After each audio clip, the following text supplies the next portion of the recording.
Recording. Okay, welcome.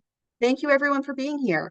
We are here because this is Energy Week 2026. You may or may not know that this is Energy Week, but this event is part of over 40 events happening across the state this week related to clean energy. So we're glad to have you. This is a lunchtime lunch and learn with our friends at SolarAPP Foundation and the city of Keene to talk about simplifying solar permitting for New Hampshire municipalities.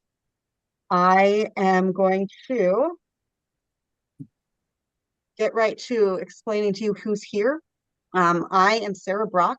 I run the Energy Circuit Rider program at Clean Energy, New Hampshire.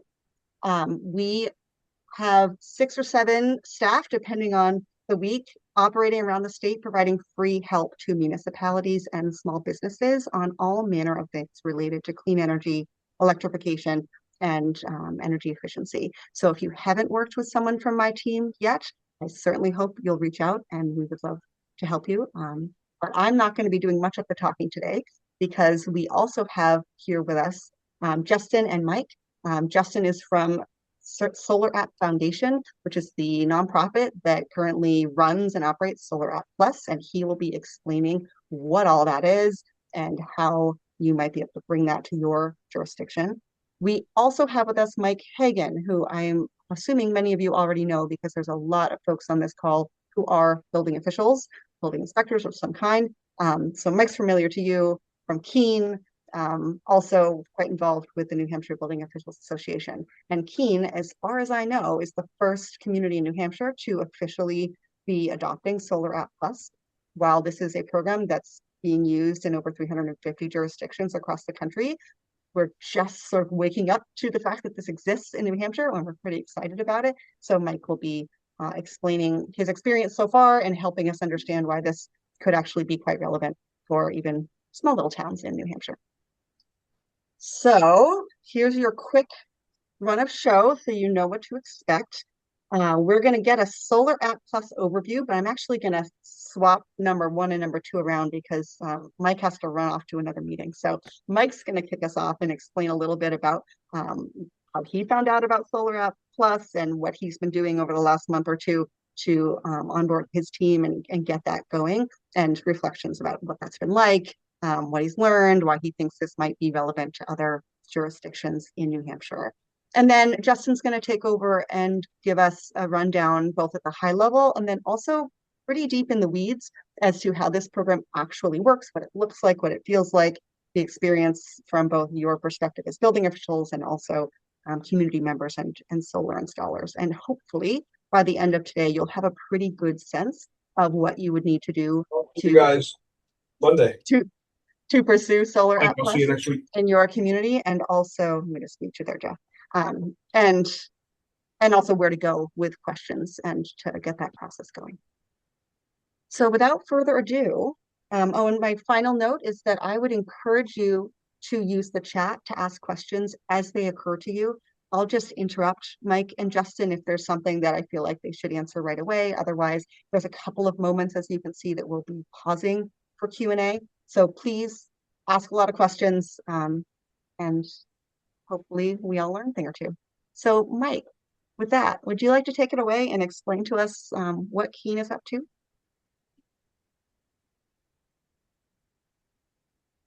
Hey, good morning, everybody. Thanks for having me on. Thanks for the great introduction, Sarah. Sorry, I'm at another emergency management meeting over at the Eversource in Manchester, so I'm in a little corner doing this presentation. So apologize if there's any background noise. A little bit about how I learned about SolarAPP Plus. We were working on legislation with Sam Evan Brown's, and it came up that this app wanted to be part of a requirement for the state. We kind of talked and got an opportunity to take a look at it and see how it could work in Keene. And so far what we've seen and where we're at with it, we're this is going to be a great opportunity for a lot of communities. I don't know if it'll work for every community, but certainly a majority of the communities in New Hampshire, this would be a great opportunity to streamline some permitting and really cut down on staff cost or staff time, that a lot of this residential review can be done prior to even hitting your desk. The great thing is it's there, and I won't give it all away, but we're excited. We currently just adopted OpenGov, the permitting platform, and we're going to integrate this in. They've already used this platform, and there may be multiple platforms that can be used with this application. It's being used all over the country. Wait until you see the tour. I think a lot of communities will be on board with it, and we're looking forward to getting it implemented. We're just working through some legal aspects at this point to get it fully implemented, but we hope to have that taken care of within the week. So we're excited. I think it's a great opportunity for New Hampshire to be part of this movement, and to it really narrows down. It's not all permitting, it's just residential solar permitting, and they take all of your code requirements. If you have any special town or zoning requirements, they can implement that into the review process as well. So it's a great opportunity. That's kind of my spiel. Thanks, Mike. I mean, this is going to make more sense to folks after they've heard Justin's overview, but is there anything that you have learned about the process or some of the implications that you would want to share with someone starting from square one that, it would have been helpful to know, or that you would want to pass along? Sure. One thing that we learned, and the question that just came up, is there is no cost to the municipality. It's all paid for by the users that choose to use the app to streamline their process. I think that a lot of these larger, like Solar Sun, Solar Run, Tesla, a lot of those, they're willing to pay for the process to be streamlined for them. So that was a good thing for us. We just spent, a ton of money on the for our municipality on the new OpenGov software. So to add another software program that, that you have to maintain and so on and so forth, this is where this comes in. There is no cost to municipalities. So that was great for us to be able to implement this without having to incur additional costs to the community. Right. Anything else that you would want to tell a fellow building official that surprised you or It's was great working pleasantly with a surprising? team. They throw a bunch of people at you. So I don't know, maybe I hope that's the experience with everybody. But certainly we were we asked all the questions. They're more than willing to meet with you individually. Obviously, they need to know your town and how it operates, and if there are any special requirements for permitting and how that process works on the back end. So they have a great team on the background, willing to work with you, and really willing to work with what your community requires. So that's been our experience so far. Great. Well, thank you, Mike, and thank you to the rest of you for bearing with us. This is a lot of what Mike said is going to make a lot more sense after you hear Justin's overview. So you might be going, oh, a few times during the presentation later. But Mike, I think this is accurate. I'm going to be sharing your contact information's up here. As other folks go through, do you mind if people reach out if they have questions about how it's going or what Please you're do. finding? Yeah, absolutely. Great. Yeah, a lot of them have my direct information Yeah. as well. So yeah, send an Amazing. email, make a phone call, send a text. I'll get back to you. Thank you so much, Mike. And I'm sorry you can't stick around, but we know where to find you and head out when you need to. If you need anything, don't hesitate to reach out. So thank you. Yeah, absolutely. Thank you. And thank you, Keene, for being the guinea pig of New Hampshire, although this has certainly been tested across the country. So Justin, I would love for you to take it over now. Help us put what Mike is sharing in context, and we'll start with the big picture. We'll then give you some space for Q&As to make sure you understand the big concept, and then you can dive in, Justin, and really show us how it works. Awesome. Yeah. Thank you so much, Sarah, for having us, and thank you, Mike, for joining. I know you got a lot of other priorities, and you took the time today to connect with us. And yeah, we're excited to be working with Keene, New Hampshire. And as Mike mentioned, we we do have a very small team here, but we put a lot of sort of time and effort into the jurisdictions that we do work with. I will say my team right now is in Golden, Colorado for the company offsite. So I am filling in for my colleague Patrick Hayakawa today. But yeah, we are a small but mighty team and looking to make a big impact across the country. So yeah, without further ado, my name is Justin Sluzarski. I am the jurisdiction outreach and education lead here for the SolarAPP Foundation. As I said, I'm excited to connect with everybody, share our mission with you today as a nonprofit. Our goal is pretty simple. We want to help standardize and strengthen the residential solar permitting process. So what that means for yeah, every jurisdiction is going to look somewhat different. And what I really love about my role is I get to talk to building officials all over the country, and each one has a unique set of challenges that brings them to SolarAPP. So as Mike mentioned, there's unique set of issues we're solving for in Keene and in New Hampshire as a whole. On the West Coast, where we sort of cut our teeth and started, it's more about high permit volume and backlogs and helping reduce the amount of staff time reviewing those permits. In states like Texas, where the conversations tend to be more about contractor quality and consumer protection, that's something SolarAPP can also help with. In New England, in the Mid-Atlantic region, I'm based out of Philadelphia myself. I'm on the East Coast, not too far from New Hampshire. The focus is really on providing residents with more energy options and addressing the energy affordability issues. I know in New Hampshire, especially, I think Eversource is one of the highest utility rates in the country. So while solar volume is still relatively low, the industry forecasts are expecting that residential solar will triple over the next 3 years. So the conversation tends to be more about future proofing and protecting yourself against any of those sort of future surges. And in the meantime, providing the residents with more options to get affordable energy and giving the contractor a better experience while also protecting your staff time and not investing into big software tools that take a lot of time and money to get set up. So that's exactly where SolarAPP Plus can make a difference. Excited to show you all how we can do that today and reduce the cost of going solar for residents, while also ensuring code compliance, because we know that is number one for building officials. So we'll show you how we ensure the safety and not just streamline the permitting process and plan review. So cool. Let's see if this wants to work for me. Great. So now I'll walk you through what we're going to cover today. We'll start with a quick overview, background of SolarAPP Plus and the problem that we were built to solve. We'll look at who we actually serve. So there's local governments, which many of you are hear from today. There's the contractors, the solar installers, and then also the residents in the community. And then we'll talk about what the adoption looks like in practice. It's meant to be very simple, streamlined, and hopefully Mike can attest to that experience as well. And then we'll close with a sort of one sentence picture here of what SolarAPP does. So we are a online platform that automatically checks for residential solar permits for code compliance and can issue approvals based on your jurisdiction's local codes and standards.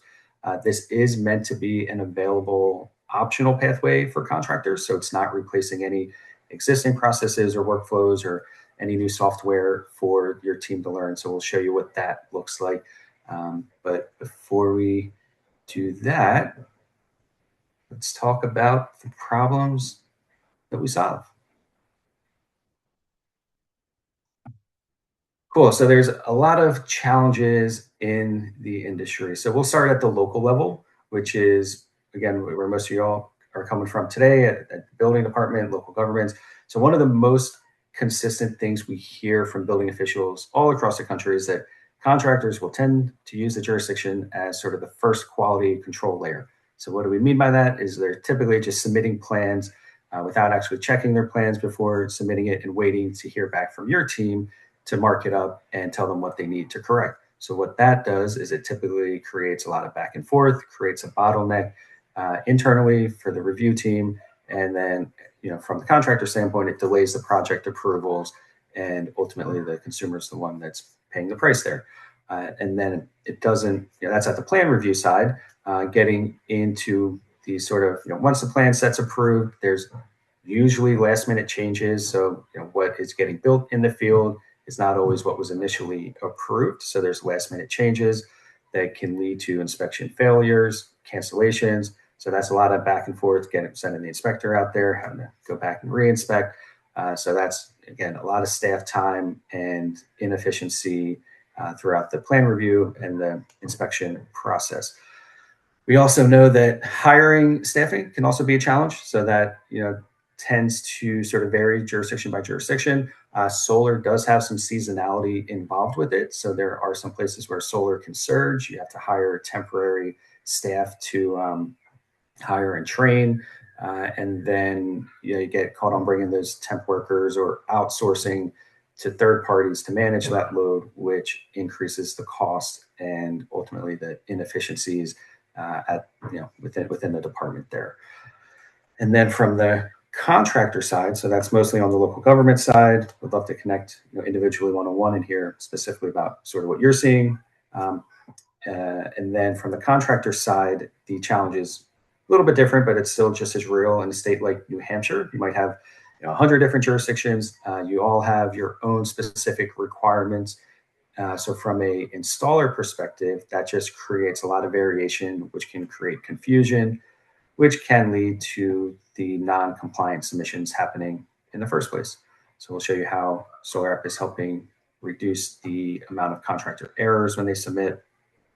And then lastly, most importantly, we're all sort of in the same mission together to serve the local community, the homeowners who want to reduce their energy costs. They're the ones who ultimately absorb that impact of any delay, any failed inspection, unsafe projects being installed on their property. So we'll show you how SolarAPP is protecting the consumer as well. Cool. So we talked about the local level challenge. We take a step back, nationwide, and this is really why SolarAPP received funding from the Department of Energy 5 years ago now. So there's a huge demand for energy in this country. I don't think you can turn on the news without hearing about data centers, AI, and how much power they consume. And it's an energy crisis. Energy costs are going through the roof. So how do we meet the demand? And this is a great time. We're talking about Energy Week in New Hampshire. So this is hopefully a simple solution that can help meet that demand. So it's not just for rooftop solar. I think I just saw maybe a comment there. It is for batteries. So you can do solar and storage. We are exploring other products which could eventually be reviewed as well in the future, such as EV chargers and more. So we do have the infrastructure to scale and meet the nationwide demand for energy. But the problem is there's inconsistent permitting processes across the country that slow that deployment down. In many parts of the country, a residential solar permit can take several weeks or even several months in some areas, and that creates costly delays. It limits the consumer's choice, and it reduces the grid resilience exactly when we need it the most. So what does that mean? Basically, it means there's a soft cost that is involved there, and we estimate that it puts the national cost of inefficiencies at over $1 trillion across the full energy transition. So big number, kind of hard to comprehend, but that is the big problem that we are looking to solve. So it's not all doom and gloom. We're all sort of in this together. But with that, we'll show you how SolarAPP Plus is designed to solve the big problem and the local problem as well.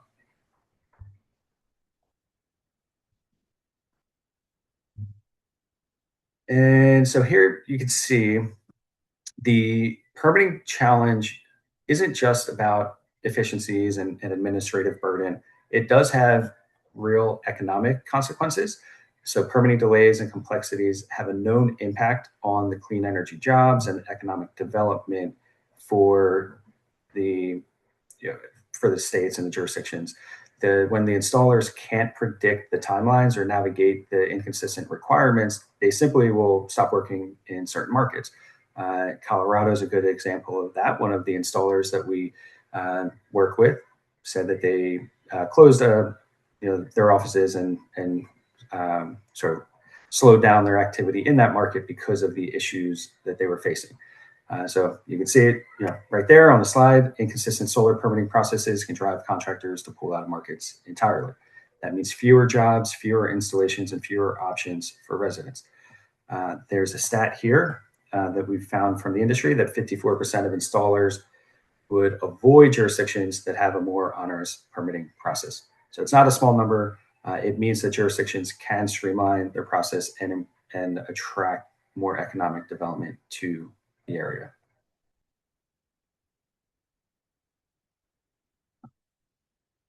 Cool. So getting to a little more boots on the ground, talking about the specific challenges at the local permitting offices. So this is not about any one office doing something wrong or saying that maybe you have a quick turnaround time already. Your review process is really tight. You don't have a lot of solar volume. We hear that all the time, and that's exactly why we wanted to share how we can still help and serve your needs there. So the big thing is that federal and state policy can't standardize all 20,000 unique local jurisdictions across the country. Even the best run local office you can't fix a national patchwork. You might be doing really good on your own, but you can't fix the problem for the other 19,000 jurisdictions. Change has to happen at the jurisdiction level. So if you want to think about it in New Hampshire, the more jurisdictions that come online using SolarAPP, the more it can benefit the whole area, the whole state. And that's actually good news because it means that you have the power here. Everyone in the solar ecosystem wants something. Residents want access, installers want speed, your staff wants complete code compliant applications that come across the counter. You don't want to fix those basic issues and have to fail inspections and waste time. SolarAPP Plus is designed to deliver all three of those things at once. It is an optional pathway, so nothing about your existing process will change. As Mike mentioned, they're adopting OpenGov, so we'll show you how it works within or layers in with the OpenGov or any online permitting portal. And if you don't have an online permitting portal, that's totally fine too. But we can show you how it works independent from that and can essentially serve as its own independent online solar permitting portal for you. So that is something we'll get into. But yeah, the last thing I'll say here is that you are still in control. You set the rules. There's over 300 jurisdictions nationwide that have already chosen SolarAPP. We've issued 200,000 permits across the country. On average, and this is something that is sort of a new area we're exploring and testing, but on average, we're 1 in 3 applications that are coming through are getting flagged for an error. So if you want to think about that, you're catching 33% of contractors that are submitting or typically have some type of compatibility issue. And we can get into the weeds with what that usually looks like, but it tends to fall on the electrical side. So, but yeah, getting into the weeds a bit there. So here, we mentioned the problems at the local level, national level. Now here's a simple solution that's built, for you. This is the SolarAPP is meant to be totally free. There's no setup cost ever. There's no operating costs for jurisdictions. We are essentially funded through the contractors that pay the plan review fee to us, which is $35 for a solar project and $60 for a solar plus storage. So that's how we maintain the staff and keep the lights on here and put food on the table. So the contractor's paying that cost. It is totally safe and vetted by the industry experts such as the ICC. So it uses your structural, electrical, and fire codes. There's no changes to your adopted codes. It can be totally configured. So as we mentioned, 350 jurisdictions across the country. Each one has sort of their own unique, maybe local requirements and local standards that we can configure to make sure that it's checking.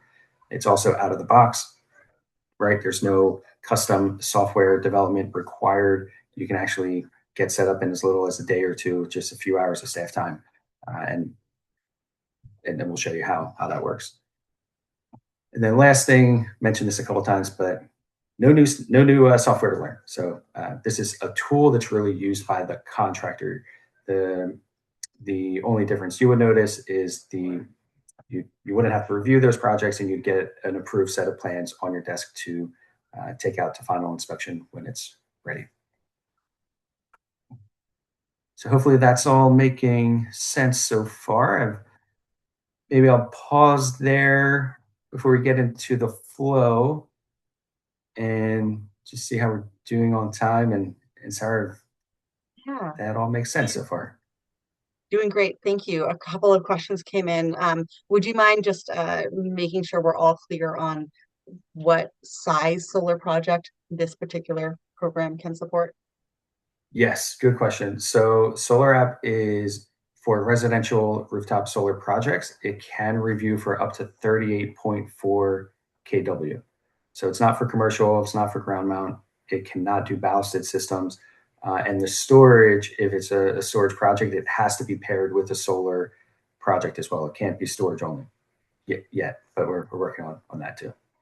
So the concept really is to take the most simple, straightforward solar projects and give them a nice, smooth, streamlined path, and you spend more of your staff capacity focused on the trickier ones that have more components.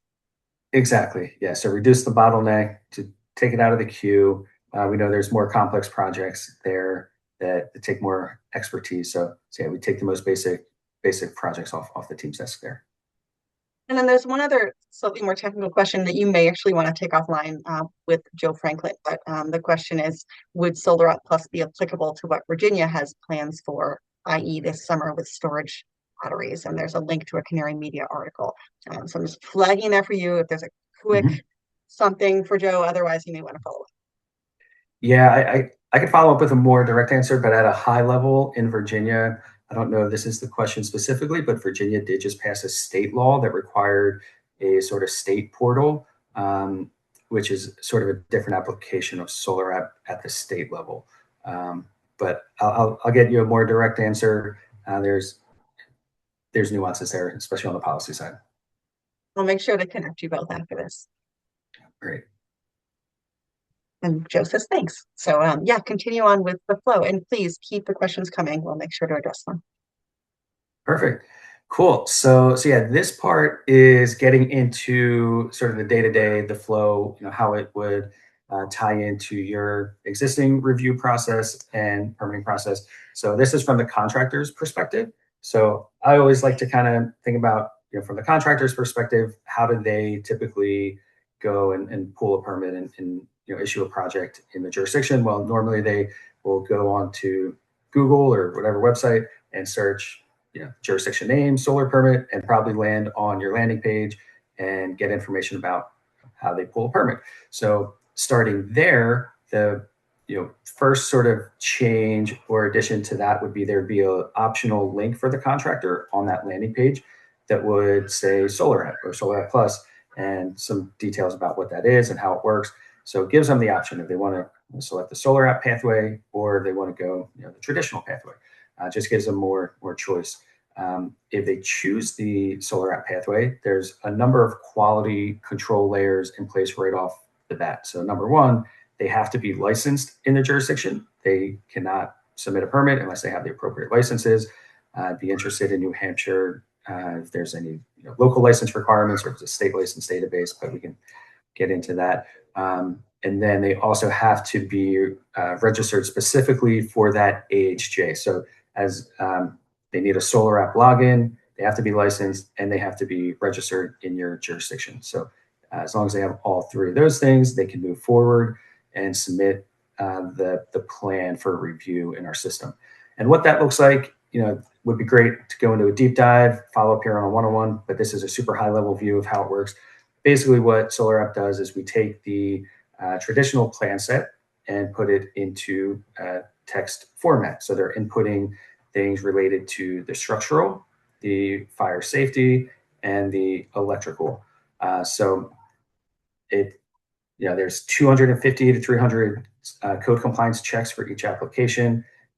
We are running real time on the back end, the code compliance check. If anything is non-compliant, the system will give you that real-time feedback. So it's helping the installer correct it before submitting or getting any approval. So what this means is it's basically reducing common errors, any unnecessary back and forth, and it cuts down on the basic questions that your office gets, especially from any of the newer installers. And then lastly, if the contractor completes a compliant application, they pay the SolarAPP fee to us. And if you have your own online permitting system, they get a link back into your system. They click the link and upload the approval documents and SolarAPP ID number in your system. So that's where the sort of transition happens. If you don't have an online permitting portal like OpenGov, SolarAPP would collect the fee directly in our system from the contractor in your own Stripe account. So the contractor pays the fee to your account directly, and we issue the permit once that's done. So this entire process is totally hands-off, no touch for your team. It's available 24/7, and all of that is helping reduce the delays and increasing the capacity without adding staff. So really important. If you want to think, over the next 10 years as volume ramps up, this is a way to sort of increase the capacity there without having to increase overhead. So that is the SolarAPP flow.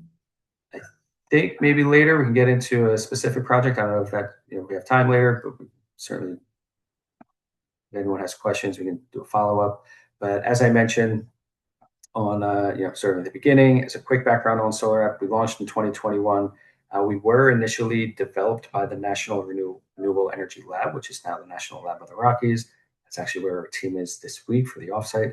And we were backed with federal funding from the U.S. Department of Energy. As you can see here, all these industries here helped build the product. So it's been tested, tried through various industry partners, the ICC, the National Fire Protection Association, the Institute for Building and Technology Safety, and the International Association of Electrical Inspectors. So a lot of organizations you all probably work with and train with on a daily basis. So yeah. And then of course the local governments that are using this, we've improved the product significantly since we launched 5 years ago. We're constantly improving it. So always looking to make it better and easier to use. And last thing I'll say here is we are an independent nonprofit now. We're no longer under the NREL umbrella. So we have a dedicated staff and budget. So no longer reliant on any direct federal funding there.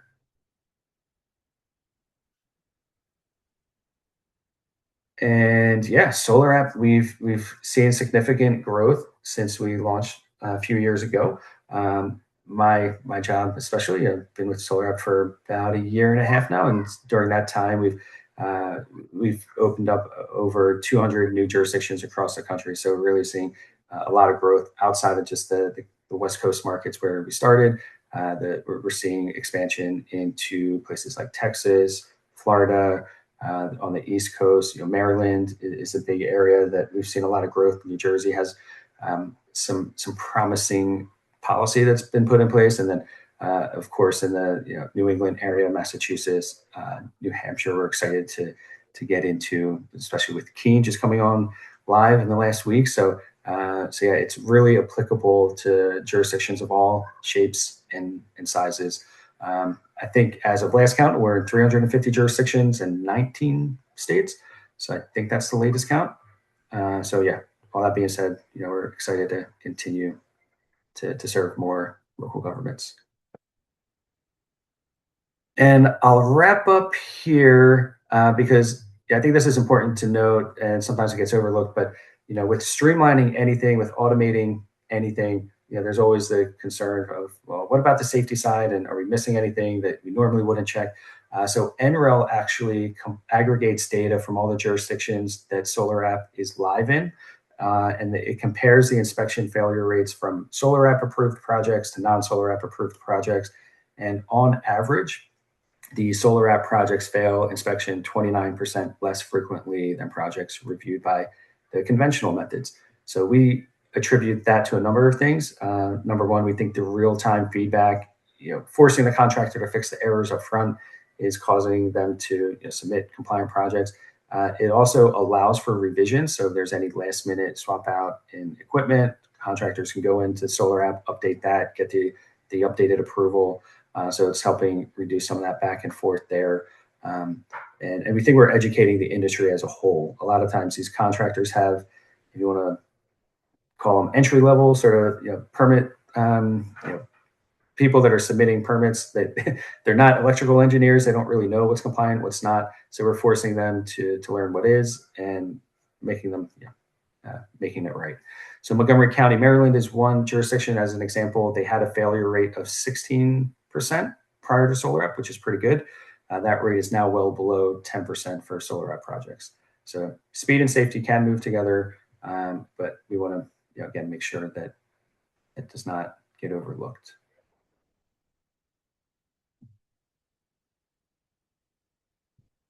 And that is pretty much what I had. I guess the last thing here is just how to adopt. So if we wanted to touch on that, Sarah, or yeah. Definitely. And now or later, I want to make sure everyone understands how to get into this. Perfect. So as I mentioned before, there's sort of two adoption pathways. One, if you're Keene, New Hampshire, and you have a new OpenGov system, or if you have an existing permitting portal, we can tie into that or layer into that workflow.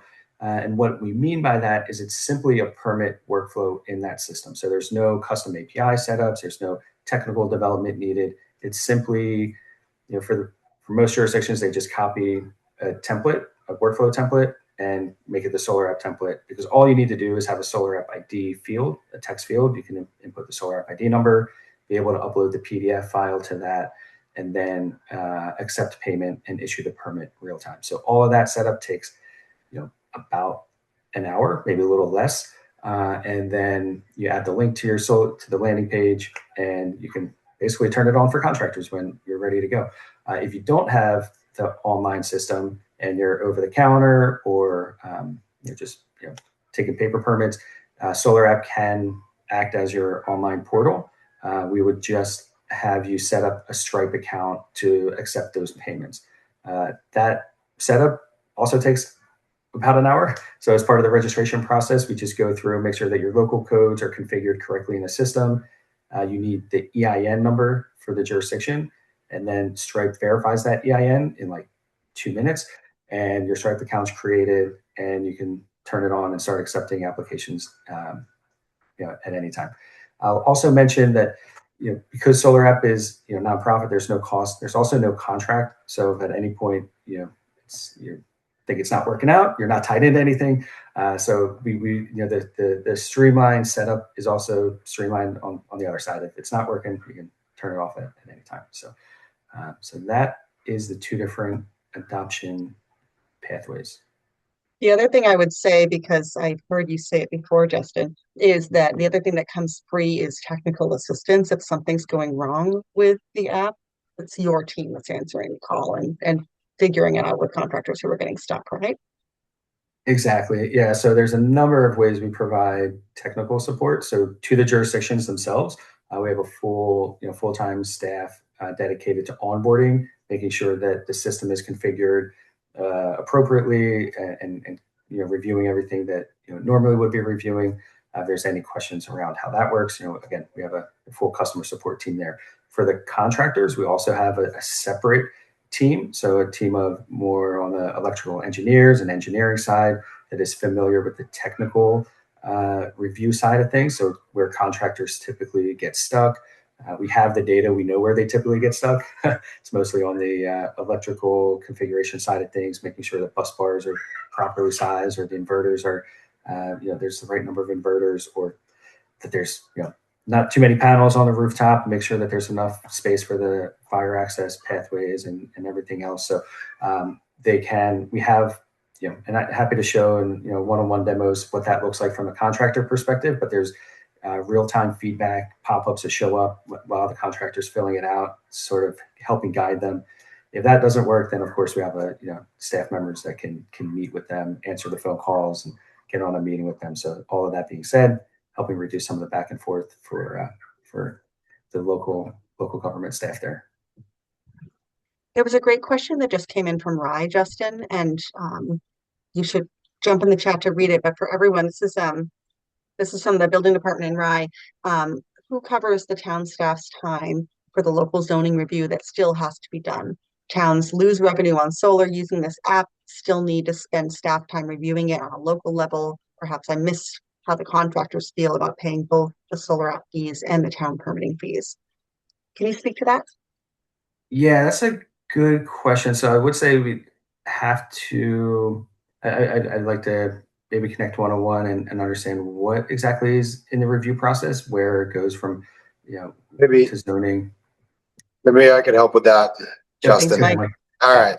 So the great thing about SolarAPP is it's not you're not losing. Let me see if I can turn my camera back.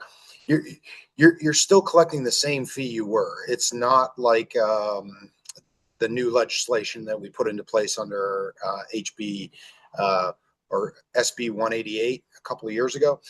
This you're still collecting the same fee that you would as if you were reviewing the permit. You're just not reviewing the permit. They're paying SolarAPP for the expedited process and giving that approval number to the community. We're still collecting the same fee. So it is like at the bottom of the question is they're still paying a double fee, but that's an option, right? It's a route that they can choose if they want expedited permitting process through SolarAPP Plus. That's an option that they can pay for this, or they can submit the normal way and not use SolarAPP Plus, and we would review it in-house. They don't have to go that route, but they can choose to go this route. And a lot of, from what I understand, a lot of the larger solar companies are going that route for that expedited time frame. I will That's also great. just say that it's not a big fee. Is it what, like $35, Justin? Yeah, 35. Yep. And what I've understood in speaking with Justin and his team, and even speaking with some of the installers that we work with at Clean Energy New Hampshire, the trade-off for them of getting it immediately and being able to move ahead and schedule that job and having that predictability is often worth that $35 for them, and it is their choice. Yeah, And sorry, go go ahead, ahead, Mike. Justin. You got it. So one thing I would add to that on the zoning aspect of it is we were able to put into the matrix some of the zoning requirements into that, the special local requirements. As far as Keene is concerned, again, I can't talk as to rise zoning requirements, but for a single 1 and 2 family home, which is all this app is reviewing, rooftop solar mounted, just has to meet code. There's no additional zoning requirements. However, you can put that matrix into, they have you go through a process where you enter all your special requirements for your community into their reviewing process. And it gets built into that workflow. So I hope that also helps answer that question. Exactly right. Yeah, and that's where it is. Every jurisdiction is so unique, so we really do have to sit down and go through, what layers you're looking to include or exclude. So yeah, we can definitely configure that and customize it as needed. I wanted to add a stat to the optional pathway because this is something that is really important to us. Is that we want to make a tool that contractors want to use. So we try to track the utilization rate, which is basically if the contractor had the option to choose SolarAPP, how often would they choose it? So across all the jurisdictions that we're live in, I think the utilization rate is somewhere between 55 and 60%. So it's a little bit over the 50% mark, which we think is good. So they're more likely to choose the SolarAPP route than not. It's hard data to calculate, but that's that's where we landed. Yep. And for I think for another thing with Rye, they do have the unique flood zoning requirements and height of equipment, and that can all be added into it. It's going to take some time. It's not an easy workflow, but you can add all those requirements into it, into that workflow process, or make SolarAPP Plus aware that, hey, you still need this portion of it in order to get your approval. And I think the maps out in Rye have the V zone actual elevations on a lot of that, and the wave action information on the mapping. So if you have that data, you can put it into that workflow matrix and be aware that any installation has to be above here, or that doesn't, this app also doesn't, you may still need a zoning permit. You still may need a floodplain permit for certain installations like batteries and so on and so forth. So I think it would be, critical that you work to get all that matrix together. And again, it may take a little more time to get this implemented for some communities based upon their geographical location and some of the additional requirements that they have.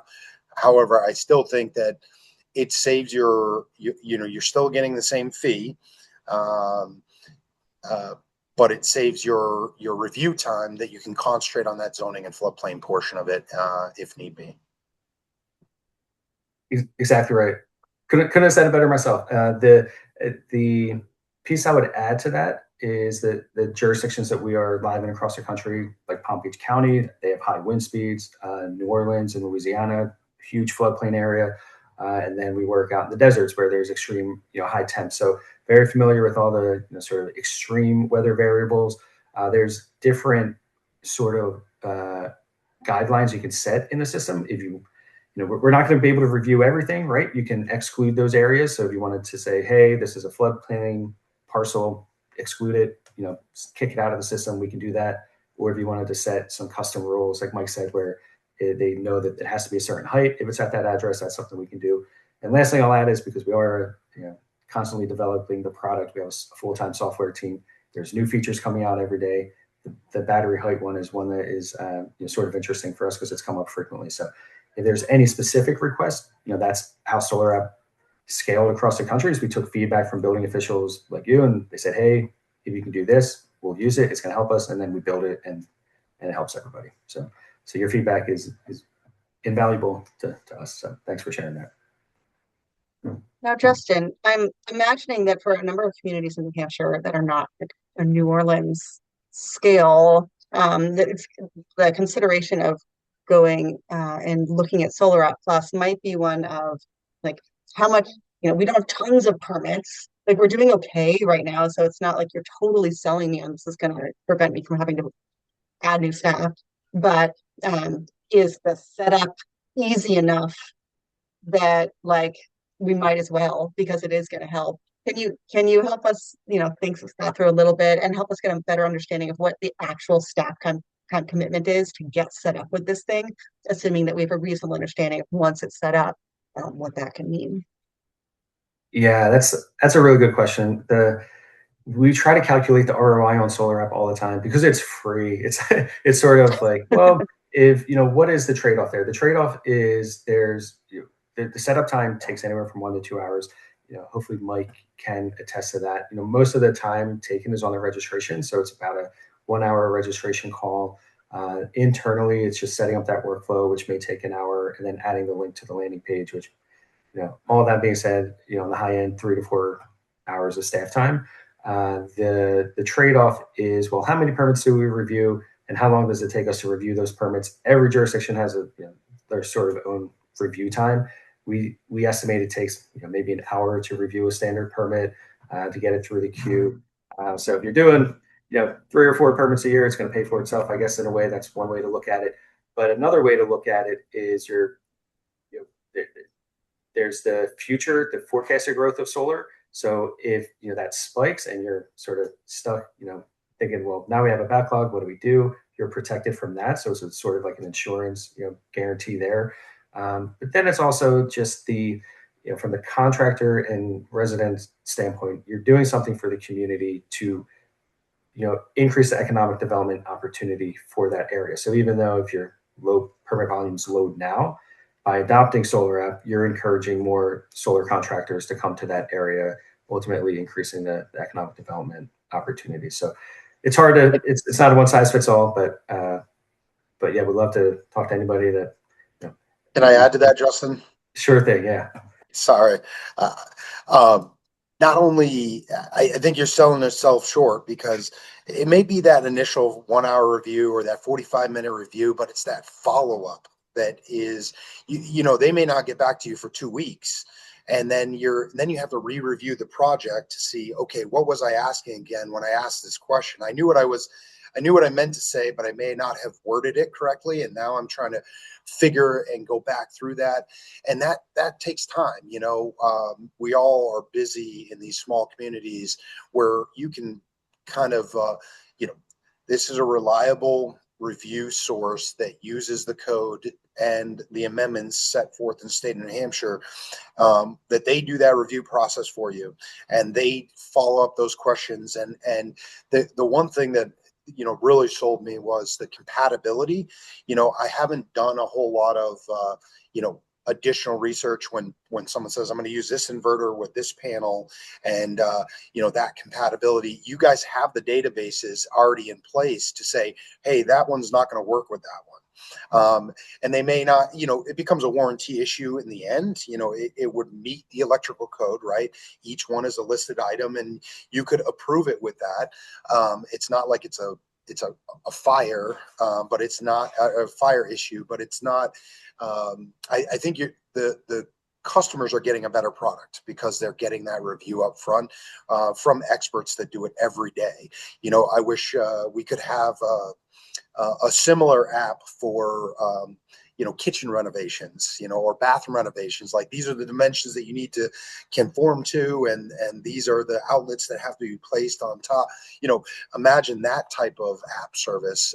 To do this with solar and for residential projects only, I think you guys got it down, and I think it will be a benefit for a lot of smaller communities in New Hampshire to take advantage of that. Making it mandatory, it may not work with all communities, but certainly through the adoption process like we're doing now, I think that you'll find that it will be beneficial for a lot of communities to take a look at and to incorporate in their system. Yeah, to add on to that, Mike, I would agree as I learn more about SolarAPP Plus. I mean, my team works with municipalities across state, and we're always looking for things that are ready-made and that can actually help municipalities to like save time and money. And especially for some of the smaller towns that have relatively simple processes where all this is going to mean for you is a chat with SolarAPP Plus and then putting a link on the website that you can send installers to. Just such a light lift for like all of that automated ease. It feels like a no-brainer and a pretty easy win, and something that benefits everyone. So we're excited that New Hampshire apparently is one of the first in northern New England to actually be looking into this and taking this app seriously. Yeah. So we are 5 minutes to the end, which means if any of you have got questions, I want you to put them in the chat for us. I want to make sure that it's really crystal clear how you can get more information from here. And as I understand it, and you'll follow up on this, Justin, the next step is effectively to contact Justin and Patrick, and I will send you a link to their, in fact, hold on just a second. If you want to stop sharing your screen, I'll throw up a little QR code. People can find the calendar right now if they want. If I can hit the right button here. I'll share. But you effectively can sign up for a 30-minute one-on-one with someone from the SolarAPP team, and that is going to be an opportunity to like really the case and what that setup would be like, and then move ahead with setup if you're finding that you like what you see. I'm having trouble finding the share my screen, but I will once I find it. There we go. And this is the QR code. If you want to just scan it, you could pick a 30-minute time slot right now if you wanted. I'm honestly going to send this out by email along with the recording. Yeah, Justin, help us understand what actually happens from here practically. Yeah, definitely. So the basic thing is, you know, we would want to learn from your processes. It's an assessment. So we, number one, want to know, what does your plan review process look like? You know, what is the, you know, it's always good to get a general sense of what's the volume of the number of solar permits, any unique issues that you may be facing. Some jurisdictions have contractors that, you know, submit bad plans. Some have, you know, contractors that are building projects not according to plan. So we really want to understand, like, is there even a problem that we can solve for? Is it going to make sense? You know, what is that return on investment going to look like if you put a few hours of time in? So I'll probably be the one to lead the one-on-one, me or Patrick. So you'll see some familiar faces there. But then also we just want to hear feedback too, like what you like, what you don't like. We learn more from our mistakes. So if you want to just schedule time and tell us how much it doesn't work for you, we'll take that call too. So really sort of runs the gamut on what you can expect there. Great. And like I said, I'll be emailing everyone who registered for this lunchtime session a link to the recording, as well as a link to do the scheduling, all the contact information, a list of takeaways from today. And then you'll probably be hearing from me and my team, or some of the volunteers from Third Act New Hampshire who were there. I should give Third Act a shout out.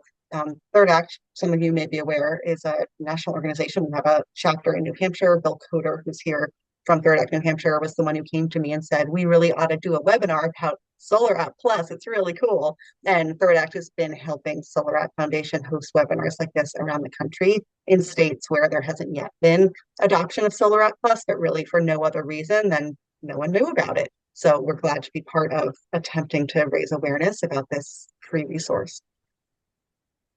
But I'll be sending information out to all of you, and we will, between Third Act and us, be following up to see if you have any questions or need any support connecting if you were interested in what you heard.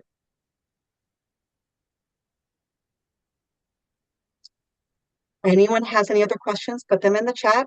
Otherwise, we are at the end of time, and I'm grateful that you were willing to spend your lunch with us on this sunny Thursday.